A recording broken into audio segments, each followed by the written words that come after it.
Hi, I'm Young Nguyen. I'm Jenny Brown. And we're from the Property Investing Formula. And thanks for joining us today. We've got a very interesting topic next for We you. have. So let's make one thing clear right up front. Yes. We're not married. No. And I have the perfect husband. And I've got the perfect wife for so me we anyway. really don't know anything we're talking about really? this topic. But let's address it anyway. It's a funny One topic. of the most common questions that I have been asked, and I know you have been asked, right from the day I started mentoring people in property is... how to deal with your spouse and how to get them invested or interested in or property. on board. Yeah. On board. So we have a really good answer for this. We do? Well, I do. Okay, what's This your is answer? what I tell people who This ask is the me $1 that. million question, boys and girls. You want And to this is listen the to $1 million answer. So this video is priceless. Okay, here's the thing. You can't get your spouse on board. That's it. You can't, because you cannot make somebody else do something. You absolutely cannot make, and it's actually unrealistic and unfair. It's a bit serious. It's all right. Yeah, I know, but look, like fine. I said, we're not married. How do I get you on board, Young? But the thing is, how do you get somebody on board? You actually can't. It's up to them. It's their choice. So I have a number of tips that I work with clients when they ask me this question, and it is, isn't it? It's a very common question we get asked, because in most relationships, one person is invested in investing or property way more than the other person. It's very unusual for both to be the same. Yeah. So here's my first tip, and let's see if you've got any. My first tip is that the only way that you can engage a spouse is actually to role model the change in a positive way that you would like them to engage in. And by that I mean you don't go and say, oh, I'm really good at this and all the rest of it. You don't say anything. You just show them that this is something that's positive for them. And by that I mean, if you stuff up on a property deal, that's not role modeling a good change.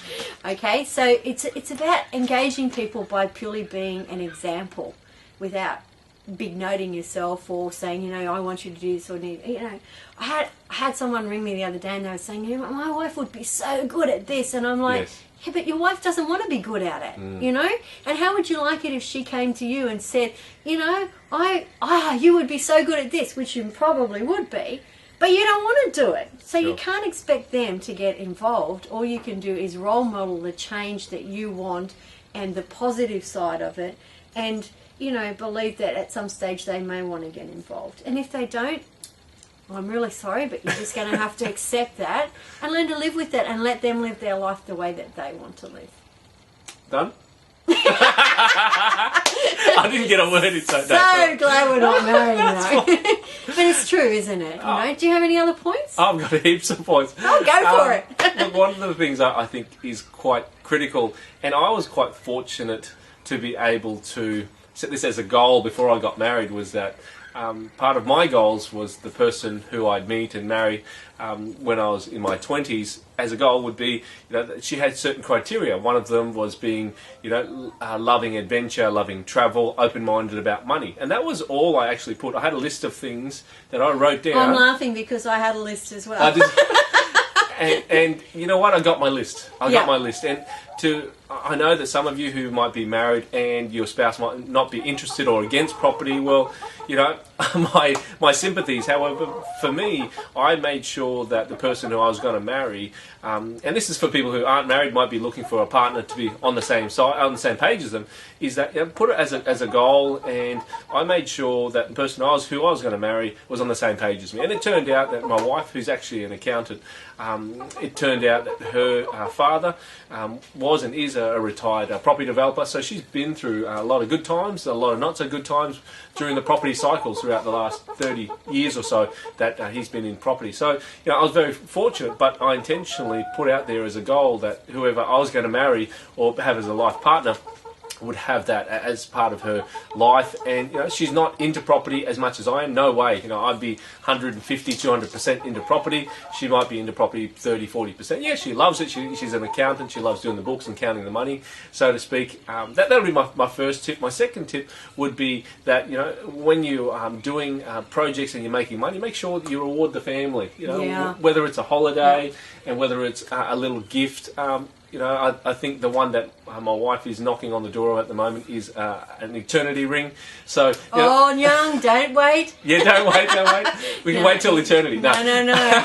But oftentimes we go on holidays, whether it's to a nice resort overseas. At the moment, we just booked a ski trip because the weather is quite good for skiing at the moment. So we booked a ski trip, and she's really, really loving our projects. She's very, very conservative, being an accountant. However, we are very much aligned on where we're going. I don't ask her about what decisions to make on the property. However, I do let her know what we're doing so that she's informed and she's not afraid of things going wrong. And I think that's a really good tip. We're on the farm and you could hear the chook cackling, and I was thinking, man, that reminds me of something. When Warren and I bought this farm, we wanted slightly different things for the farm, but we both wanted the farm, right? So what we did was find our common ground, yes, and then allow each other to have our own things. Yes. So I really love animals and dogs and cats and things, and so for me that was really important here.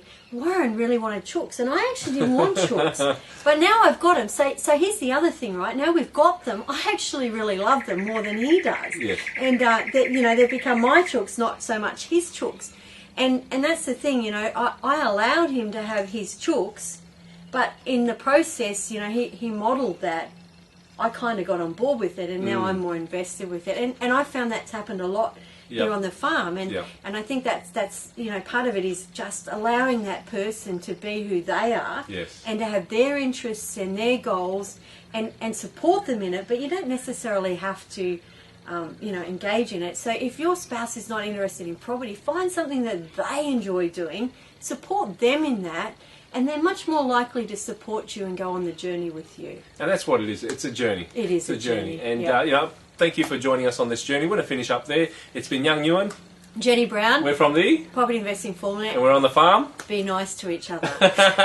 See you later. Bye.